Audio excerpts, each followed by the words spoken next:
द्वितीय कोटि का अवकलन कहते हैं। कैसे? आपको दिया हुआ y बराबर फंक्शन ऑफ x, आप इसका x के सापेक्ष अवकलन करते हैं। x के सापेक्ष अवकलन करने पर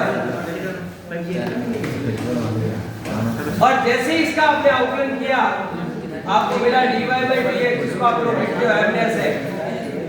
ये जैसे ही आपको मिला और आपने वापस लिख दिया पुनः x के सापेक्ष ही हम लोग वापस से अवकलन करें। प्यारे बच्चों, ऐसे बंदे को क्या कहते हैं? द्वितीय कोटि अवकलन। इसकी सबसे बड़ी विशेषता देखो, इसका सबसे बड़ा नॉट पॉइंट देखिए।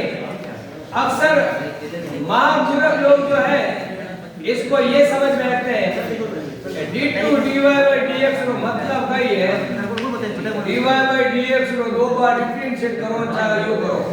आप गलत सोचते हैं। लोग कुत्ते पाल रहे हैं, तुम गलत फहमी पाल रहे हो। कुत्ते पालना फिर भी गलत नहीं है, लेकिन गलत फहमी पालना हमेशा गलत है। पूछो क्यों? बेटा से पूछो क्यों? क्योंकि भैया ये dy by dx एक ही बार डिफरेंशिएट हुआ है, उसका स्क्वायर किया आपने। और d2y by dx स्क्वायर का मतलब पता है आपको क्या होता है? d2 by dx स्क्वायर का मतलब ये है, ये d of dx किसका हुआ है? अब आप समझ चुके होंगे। देखो dy by dx का वापस से x पे डिफरेंशिएट हुआ है और यहाँ dy by dx का सीधा क्या कर दिया? स्क्वायर कर दिया, डिफरेंशिएट नहीं किया। तो ये जान करके आपको देते हैं ये चीज गलत है, याद रखना ये पूर्णतः गलत है, ये चीज एकदम सही है। दूसरी बात, आप किसी एमएससी करे हुए बंदे के पास चले जाओ, आप बड़े बड़े हाईफाई लोगों के पास चले जाओ, लोग इसको ऐसे पढ़ते हैं d square y upon dx square। It is not d square. This is the order d2, d3, d4, d5।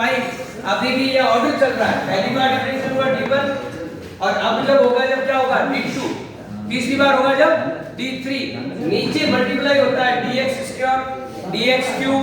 तो अगर आपसे कोई पढ़ने का ये कहे 90% घाटे इसको पढ़ते हैं, कैसे पढ़ते हैं? d cube y upon dx cube. नहीं साहब, d क्यूब नहीं है ये ऑर्डर है, क्यूब नहीं है, स्क्वायर नहीं है। ये d2, d3, d4 ये ऑर्डर बोलता है। तीसरी बार डिफरेंशिएट हुआ, चौथी बार हुआ, क्यूब नहीं है ये। समझ आ गई? तो ये d square y upon dx square मत पढ़ना, नहीं तो कहेंगे कौन टीचर पढ़ा था, मेरा बता लगेगा। आप कहेंगे मोहित जी ऐसा कुरकुरली दे दो आपने, तुम तो एड्रेस बता दोगे मंडोर का। इसलिए इसको कैसे पढ़ोगे? dy by upon dx। अब देखो करते कैसे। आपको दे दिया y बराबर sin x। पहली बार जब डिफरेंशिएट करोगे sin x का क्या होता है? cos x। दोबारा वापस करने का कहेंगे x के रिस्पेक्ट में, cos x का क्या हो जाएगा? Minus sin x। प्यारे बच्चों, यहां तक तो डिफरेंशिएट कर लेते हैं, लेकिन एग्जामिनर आपसे सवाल ऐसा देता है, ये देखो। अब आप बताना क्या कला है दोनों में। यदि y बराबर sin x हो तो y2 या f डबल डैश x या y डबल डैश या d2y by dx स्क्वायर का मान है। मुझे बताओ क्या अलग अलग है सभी? नहीं। इसी को ये कहते हैं, इसी को ऐसे लिख सकते हैं, इसी को ऐसे लिखा जा सकता है, इसी को। अब चार ऑप्शन दिए गए, पूछ रहा है y है, पूछ रहा है माइनस y है, ऑप्शन सी कह रहा है प्लस माइनस y है, ऑप्शन डी कह रहा है माइनस प्लस y है। बच्चा छोड़ के आता क्यों लो बड़ा यार, जवाब तो है माइनस sin x का ये पूछे। अरे जनाब क्या आते आप पूछे, क्या ये y नहीं लिख सकते आप इसको? ये माइनस का ये हो जाएगा। जवाब क्या है? आया समझ में? ये है सेकंड ऑर्डर। क्लियर?